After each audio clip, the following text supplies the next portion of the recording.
My name is Natalie Mercer, and I learned on my wedding night that betrayal does not always arrive with a shout.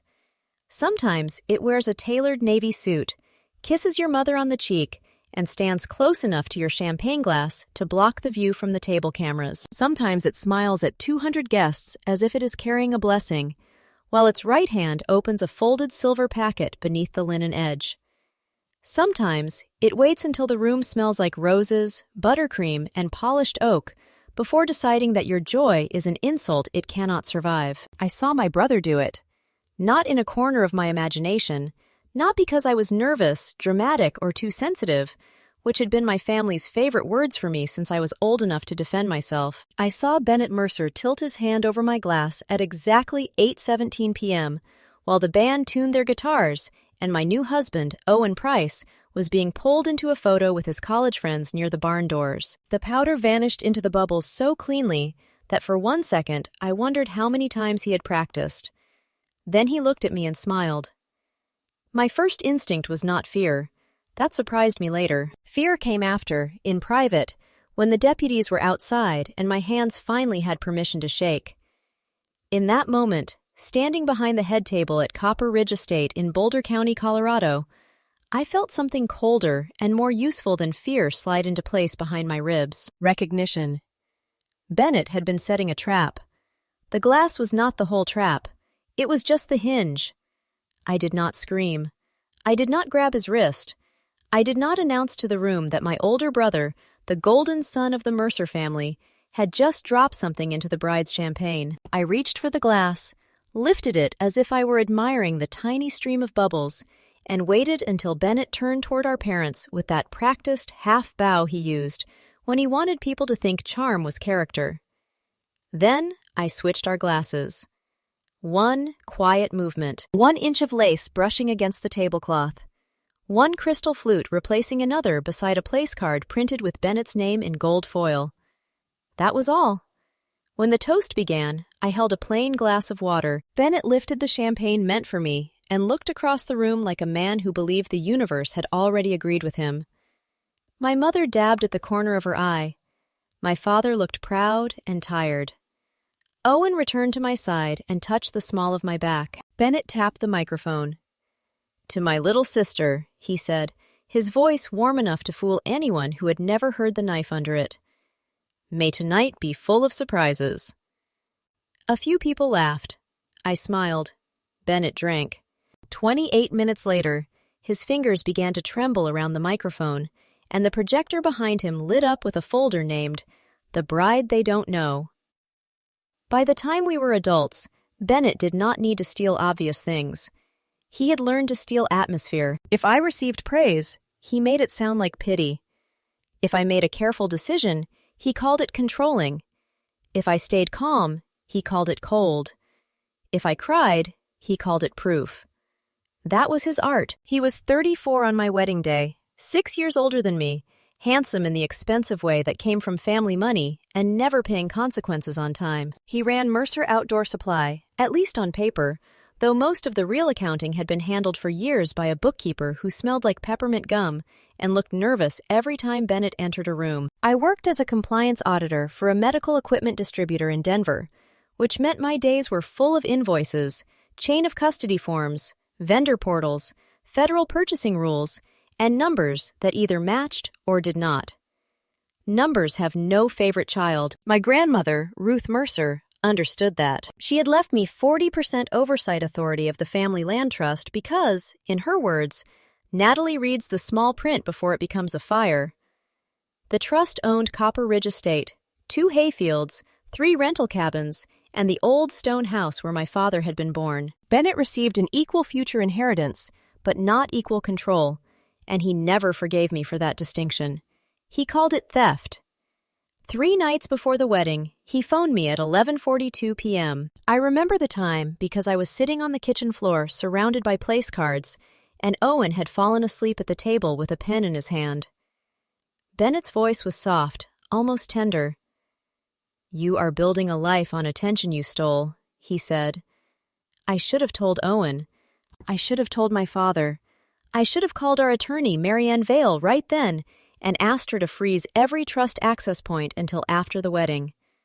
But a foolish, stubborn part of me still wanted one day untouched by Mercer history. I wanted to believe my brother would not bring war into a room full of flowers and vows. That was my mistake. Then the reception began, and Bennett became too calm. That was always the first warning. Bennett angry was careless. Bennett charming was dangerous. He moved between tables with a champagne flute, laughing with cousins, leaning over elderly aunts, accepting compliments on the wedding as if he had designed the sunset himself. When a guest told my father the estate looked magnificent, Bennett said, "Natalie is good at spending other people's money." People laughed because they thought it was a joke. I did not. The second warning came when Mara found me near the dessert display, where the air smelled like lemon curd and hot sugar. She pressed her phone flat against her palm, her face tight. "Why is Bennett asking the DJ about a second presentation?" she whispered. I looked across the barn. The DJ, a young man named Trevor, stood beside the projector table with his headphones around his neck and confusion on his face. Bennett was pointing at a laptop that was not ours. We had approved one video, 90 seconds of childhood photos, my grandmother dancing with my father, Owen's parents in old vacation pictures, nothing else.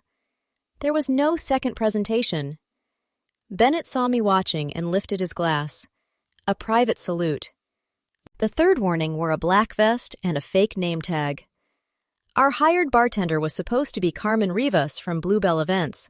The man behind the bar that night was older, broad-shouldered, with gray hair and a nervous habit of wiping the same clean spot on the counter. His name tag said Daniel. I had never met him. At 8:11 p.m., I asked Denise, the venue manager, about the substitution. Denise was the kind of woman who wore sensible shoes with formal clothes and remembered every clause in a contract. She frowned, checked her tablet, and said, "That is not our vendor." 6 minutes later, Bennett slipped the packet into my glass. So when he drank from the switched flute, I did not feel triumph. I felt the beginning of a file opening in my mind. Event time, 8:17 p.m. Location, head table, east side, under camera B4. Witness proximity, bride, possibly server, possibly cousin table. Suspect, Bennett Mercer. Immediate action, preserve evidence, prevent panic, identify second-stage attack. That is what auditors do. We do not pray the numbers change. We follow them until they confess. The first document hit the room at 8:45 p.m. The projector screen glowed white, then blue, then filled with a cropped bank transfer that made my father inhale sharply. My name was circled in red. The amount was $68,400. The caption read, "Trust funds moved by Natalie Mercer without family approval." The barn went quiet in sections. First the head table, then the relatives nearest the dance floor. Then the back tables, where people stopped laughing, not because they understood, but because silence spreads faster than truth. The smell of grilled steak and candles suddenly felt heavy. Somewhere near the bar, a glass touched wood with a tiny, guilty sound. Bennett gripped the microphone. His face had lost color, but his smile remained pinned in place. "I'm sorry," he said, looking out at the guests. "I did not want to do this tonight, but my sister has built an image that is not honest, and our family deserves transparency." My mother whispered, "Bennett, what are you doing?" My father stared at the screen as if the numbers might rearrange themselves into mercy. I looked at the transfer and almost laughed, not because it was funny, because it was sloppy. The $68,400 was real. 2 years earlier, a spring flood had damaged the east irrigation line and the roof of Cabin 3. I had authorized emergency repairs with Marianne Vale's approval, and the trust had been reimbursed by insurance 17 business days later. Bennett had cropped out the invoice numbers, the adjuster's email, and my father's digital approval code.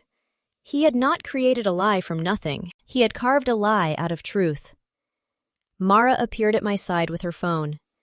"He sent it to the family group chat, too," she whispered. "From an unknown number. 12 people already have it." "Screenshot everything," I said. "You're not going to stop him?" Not yet. She stared at me as if I had turned into someone she did not recognize. Maybe I had. The old Natalie would have rushed from table to table, explaining, pleading, proving the clean shape of her own hands. The old Natalie had spent years believing that if she laid out enough evidence, her parents would finally stop choosing Bennett's feelings over reality. The old Natalie was not wearing my dress anymore. I looked at Mara and said, "He needs me unstable. He needs me frightened. He needs me correcting him before he finishes building the lie." Mara swallowed. "And what do you need?" "I need the whole lie on record." That was when Bennett clicked to the next slide. The screen showed an email from my account. At least, it looked that way at first glance. It was addressed to a loan officer at Front Range Community Bank, referencing a temporary collateral adjustment against the trust property. My stomach tightened, not from fear this time, but from recognition of a deeper crime. I had never sent that email. Bennett's voice thickened slightly. Whatever had been in the champagne was moving through him now, slowing his tongue, loosening the careful bolts of his performance. "Natalie did not just move money," he said. "She used the estate as collateral without proper consent. She lied to our parents. She lied to the man she married today." Owen stepped closer to me. "Tell me what you need." Not, "Are you okay?" Not, "Is this true?" Not, "Maybe there's an explanation." Tell me what you need. In that moment, the entire marriage became real. "Find Denise," I said quietly. "Ask her to preserve all camera feeds from 7:45 onward. Then bring Trevor, the DJ, to the projector table. Do not touch the laptop. Do not let Bennett's bartender leave." Owen nodded once and moved. I went to the bridal suite. Inside, the laughter and murmurs became muffled behind the thick oak door.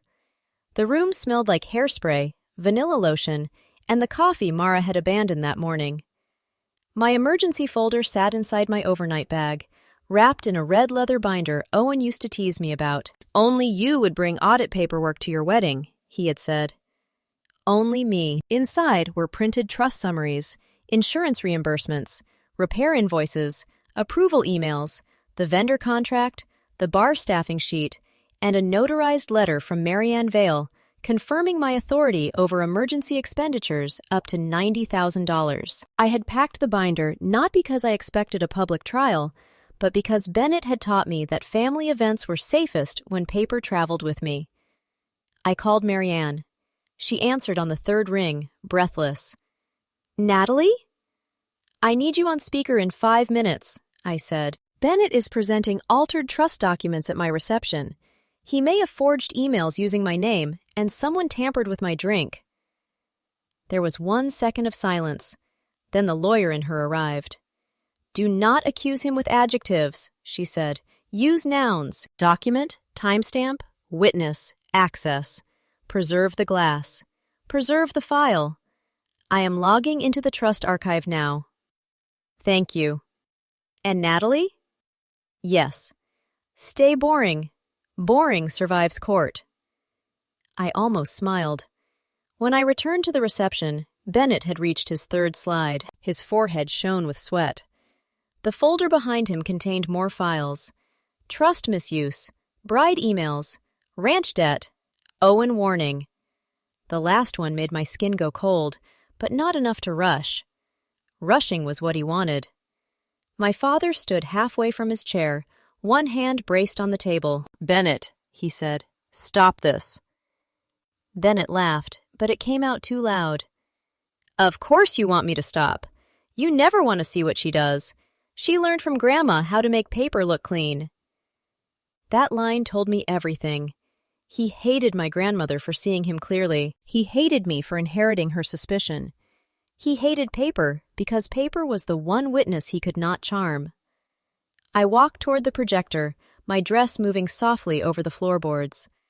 The band had stopped playing. No one spoke. Even the children seemed to understand that the room had become an adult place, full of invisible edges. Bennett turned when he saw me. "There she is," he said, "the perfect bride." I took the second microphone from Trevor's table. My hands were steady. "No, I said. Just the prepared one. The room tightened around those words. I did not look at Bennett first. I looked at the guests, then my parents, then Owen, then Denise standing near the side door with her tablet clutched against her chest. My brother is showing you a bank transfer for $68,400, I said. That transfer paid emergency repairs after the March 14th flood 2 years ago. Invoice CR 19-774 covered the irrigation line. Invoice CR 19-781 covered cabin 3. Insurance reimbursement arrived on April 9th and replaced the full amount. I opened the red binder. Here are the invoices. Here is the adjuster's letter. Here is my father's approval code, sent from his phone at 6:12 p.m. on March 15th. Here is the trust attorney's authorization. Mara took the pages and handed copies to the nearest tables. Not dramatically, not like evidence in a television courtroom, like a woman passing menus, except every page landed with the weight of a locked door. Bennett's mouth twitched. She prints things. That doesn't make them true. No, I said. The metadata does.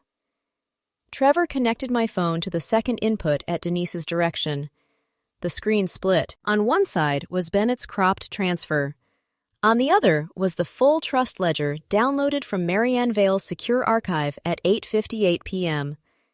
The same transfer appeared with its complete memo, 3 linked invoices, and a reimbursement trace. The lie lost its costume. My mother made a sound I had never heard from her. Not a sob, not anger, something smaller. A person realizing the child she protected had brought a blade into a celebration. Bennett tried to click away, but Trevor stepped back with the laptop in his hands. Do not touch it, Denise said. Her voice was calm enough to scare him. Bennett turned toward her.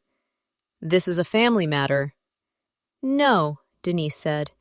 A drink was allegedly tampered with on my premises, an unauthorized bartender is behind my bar, and an unknown laptop was connected to my equipment. That makes it a liability matter. I looked at Daniel, the fake bartender. He had stopped wiping the counter. His face had gone loose and gray. Daniel, I said, though I already suspected the name was false. Did Bennett hire you? He opened his mouth, closed it, and looked at Bennett. Bennett snapped, Don't answer her. That was an answer. Denise lifted her tablet. The sheriff's office has been notified. Security is at both exits. If you cooperate, this becomes less complicated. Daniel lowered his eyes. My name is Roy Kessler, he said. He paid me $500 through a Cash App account to replace the bartender during the reception. He said I only needed to keep one glass separate and make sure the slideshow ran. The barn seemed to inhale. My father whispered, Bennett. Bennett pointed at Roy, swaying now. He's lying. Roy shook his head. I have the messages. There it was. Receipts. Owen stood beside me, not in front of me. That mattered. He was close enough that I could feel his presence, far enough that everyone understood I was speaking for myself. He looked at Bennett the way a decent man looks at something he cannot unsee. What was supposed to happen to my wife? Owen asked. Bennett laughed, but his voice cracked. Your wife? Listen to you. She has everyone trained. Roy answered because fear had made him honest. He said it would make her dizzy, emotional. He said she'd cry during the presentation, maybe slur her words, and people would believe the money stuff. My mother covered her mouth. I could have looked at her then. I could have given her the full weight of every year she had called me sensitive, while Bennett practiced cruelty in the open. But the red binder principle had one rule. Do not spend evidence on people who are already collapsing. So, I turned the page. The money stuff, I said, is larger than a crop transfer. Bennett froze. There are moments when a liar realizes he has underestimated the wrong quiet person. It is not always loud. Sometimes it is a single muscle in the jaw. Sometimes it is the sudden absence of performance. Sometimes it is the way a man stops sweating because the body has chosen terror over heat. I opened the next section of the binder. On May 3rd of this year, Someone logged into the trust archive using my father's credentials from IP address 73.18.44.209. On May 7th, that same user downloaded signature pages from 3 older trust amendments. On May 11th, Front Range Community Bank received an electronic application for a $412,000 business line of credit using Copper Ridge Estate as supporting collateral. My father sat down hard. The application listed my email as a secondary contact, I continued, but the recovery phone number ended in 4482. Bennett, that is your old office line. He shook his head. Anyone could have put that there. Correct, I said. So I pulled the access logs last month after Marianne warned me about unauthorized archive activity. The bank application was submitted from the guest Wi-Fi at Mercer Outdoor Supply at 10:34 p.m. The device name was Bennett MacBook Pro. No one moved. Outside, wind pressed against the barn walls with a low wooden groan. The candles flickered on the tables. I could smell spilled champagne, buttercream, and the metallic tang of my own adrenaline. Bennett whispered, "You had no right." To review trust access? I asked. I am an authorized trustee. To spy on me. To catch you. Short, clean, final. Marianne's voice came through the speaker on my phone, amplified through the DJ system. For the record, I am Marianne Vale, counsel for the Mercer Land Trust. I have preserved the archive logs, bank notices, and suspicious loan application for referral. Based on what Natalie has described tonight, this may include identity theft, bank fraud, wire fraud, forgery, and conspiracy to tamper with evidence. Bennett stumbled back from the microphone. The word federal does not need to be shouted to change a room. It enters quietly and moves furniture in people's minds. My cousins stopped whispering. My aunt lowered her phone. My father stared at Bennett as if seeing a stranger wearing his son's face. Bennett looked at our parents first, because he had spent his life using them as cover. "Dad," he said, "you know I would never—" My father stood. "No," he said. One syllable, 30 years late. Bennett blinked. My father's voice shook, but he did not look away. "I do not know that. I used to assume it. There is a difference." My mother began to cry. "Why would you do this to your sister?" Bennett's face twisted. "To my sister? She took everything. Grandma gave her control. You looked at her like she was responsible. Everybody acts like I'm the problem because she knows how to make spreadsheets." "You forged signatures," I said. He pointed at me. "You made me desperate." There it was, naked at last. Not regret, not shame, just the ancient song of the golden child when the ceiling finally falls. "Look what you made me do." Roy Kessler stepped away from the bar as security approached. "I didn't know about forged bank papers," he said quickly. "I only did the glass and the laptop." "Only," Mara said, so softly that half the room still heard it. The side doors opened at 9:12 p.m. 2 Boulder County deputies entered without drama. No sirens, no cinematic charge, just boots on wood, radios clicking, and the sudden understanding that consequences often walk more quietly than threats. Deputy Harlan, the taller one, spoke with Denise first. Denise handed over her tablet, the vendor contract, the staffing discrepancy, and the preserved camera notes. Owen gave him the untouched glass Bennett had intended for me, wrapped in a clean evidence bag Denise had taken from her emergency kit. Trevor turned over the laptop connection record. Mara forwarded the group chat screenshots with the unknown number visible. Paperwork began doing what emotion never could. It narrowed the room. Bennett tried to move toward our mother, but his legs buckled slightly. The substance he had intended for me had made him pale, clumsy, and furious. One deputy guided him into a chair, not roughly, which somehow humiliated him more. "You're all enjoying this," Bennett said. "No," I said.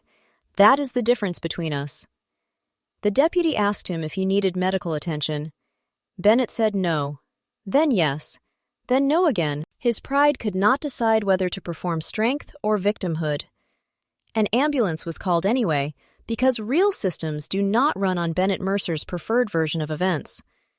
While we waited, my father walked to the microphone.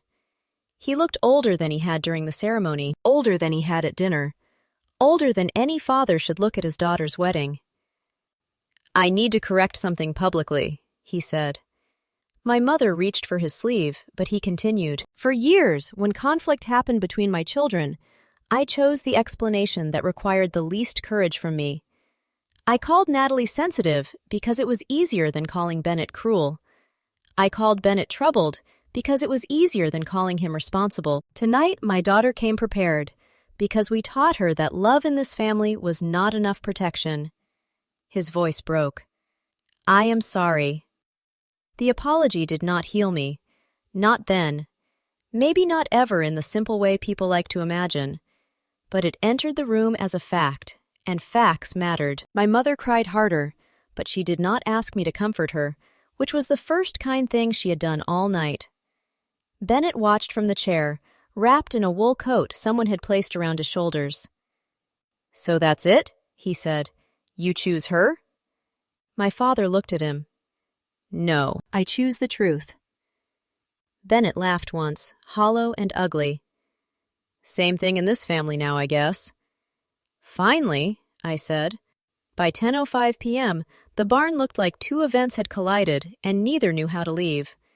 Guests stood in clusters near half-eaten cake slices and abandoned champagne flutes. The floral centerpieces still looked expensive. The dance floor still waited.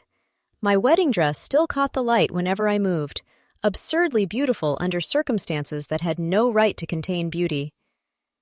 Owen took my hand. "Do you want to go?" That question nearly broke me, not because I wanted to leave, because he meant it. He would have walked me out past every stunned relative, every whispering aunt, every ruined centerpiece, and let the story end in silence if that was what I chose. I looked at the cake. I looked at the red binder. I looked at the door Bennett had been taken through. "No," I said. "We are cutting the cake." Mara laughed through tears. "That is the most Natalie sentence I have ever heard." I took the microphone one last time. "This is not the reception we planned," I said. "A few minutes ago, my brother tried to convince you I was dishonest, unstable, and dangerous to my own family. Some of you believed him quickly. Some of you waited. A few of you protected me before the room gave you permission. I will remember all of it." People lowered their eyes. "For most of my life," I continued, "I was told peace meant silence. Tonight proved silence is not peace. Silence is space. Sometimes it gives love room to breathe. Sometimes it gives a liar room to build." My mother pressed a napkin to her mouth. My father stood beside her, one hand on the back of her chair. "I am not asking anyone to hate Bennett," I said. "I am not asking anyone to excuse him either. Accountability is not revenge. It is the receipt at the end of a transaction someone hoped would stay invisible." Then I turned to Owen. "My husband promised today to choose me in quiet rooms, not only easy ones. He did that tonight." Owen's eyes shone. "So here is my choice. We are going to cut the cake. We are going to have our first dance. We are going to finish this wedding, not because nothing happened, but because what happened does not get ownership of the ending." The applause started slowly, like people were afraid loudness might cheapen it. Then it grew. Not wild, not celebratory in the old sense. Steady, human. The sound filled the barn and pushed against the rafters until, for the first time since 8/17, I could breathe without counting. We cut the cake at 10:18 p.m. The knife trembled in my hand for the first time all night, so Owen covered it with his and whispered, "Together." The buttercream tasted like almond and salt because I was crying by then, quietly, without apology. Mara gave a toast so sharp and tender that 3 cousins cried into their napkins. The band restarted with a slower song than planned. My father asked if he could speak to me near the side doors. I said yes because I wanted to, not because he had earned it fully. He held a cream envelope with my grandmother's handwriting across the front. "Ruth gave this to me before she died," he said. "She told me I would know when to give it to you. I thought she meant when you became older. I think she meant when I became honest." Inside was a letter and an amendment summary. My grandmother had documented concerns about Bennett's pressure on me 3 years earlier. She had restricted his unilateral access after noticing unexplained archive requests. She had also written one sentence that made the barn vanish around me. "Natalie does not need this family to make her strong. She needs this family to stop punishing her for surviving us." I folded the letter carefully. My father cried then. Not loudly, not in a way that asked the room to gather around him. He bowed his head and let the shame belong to him for once. "I failed you," he said. "Yes," I answered. He nodded like the word had weight he deserved to carry. My mother approached, shaking. "Natalie, please." I raised one hand. "Not tonight." Her face crumpled, but she stopped. That mattered too. Respect sometimes arrives long after love and still counts as evidence. Bennett pleaded guilty to state-level evidence tampering and assault-related charges connected to the drink. The federal bank fraud investigation produced a separate plea agreement after the forged documents and wire submissions were verified. He did not receive the spectacular punishment people imagine when they hear a story like this. He received something worse for a man like him. A record. Probation with strict financial monitoring. Restitution. Loss of corporate authority. A suspended sentence that hung over him like a ceiling he could not charm. Mandatory counseling. Public filings. Searchable documents. Every country club handshake, every business meeting, every future loan application carried the invisible sound of paper following him into the room. Control left him first, then reputation, then the family mythology that had fed him for decades. Months later, he wrote me a letter. It arrived in a plain envelope, no return flourish, no expensive stationery. He said he had been under pressure. He said he had felt replaced.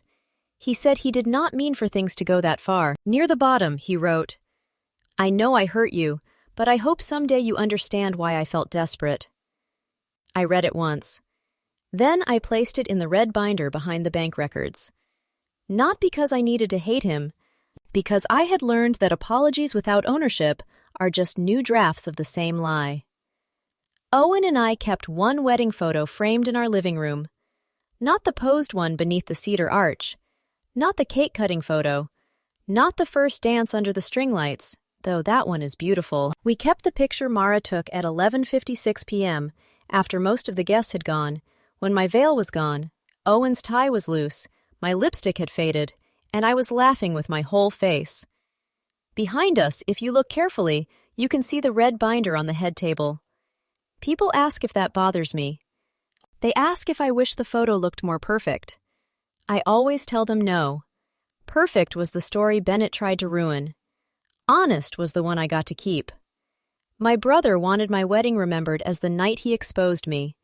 Instead, it became the night paper told the truth. And if someone in your family has ever smiled for the room while cutting you under the table, remember this. You do not have to win by becoming louder than they are. You do not have to beg people to believe you before the evidence is ready. Sometimes the strongest thing you can do is stay boring. Preserve the glass, save the timestamps, open the red binder, and let consequences walk through the door with sensible shoes and a clipboard. Because the truth does not need a spotlight, it needs a record.